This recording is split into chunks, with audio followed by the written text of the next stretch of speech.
Hello, today I'm going to be showing you how to swap the hard drive out on the Dell Latitude E5540. It's a very easy swap, so yeah, it's a 5540. So first what you have to do is pop off the battery. So you can just use the latches and pop the battery off. Then there's a few screws to remove. The top left, there's one, so I just take that out. Then you take the one in the middle. It was right under the latch by the battery.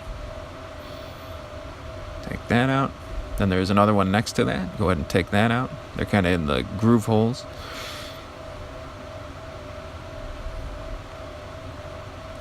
Then there's another screw under that. Go ahead and remove that.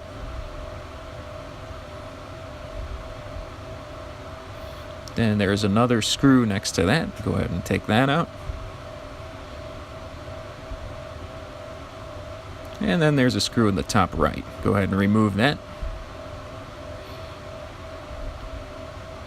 And then you should be able to kind of get your fingers like right where the battery was. There's the little like opening. Go ahead and kind of just pull on that and the cover should just pop right off. It might take a little force depending on how long it's been since the laptop's been open.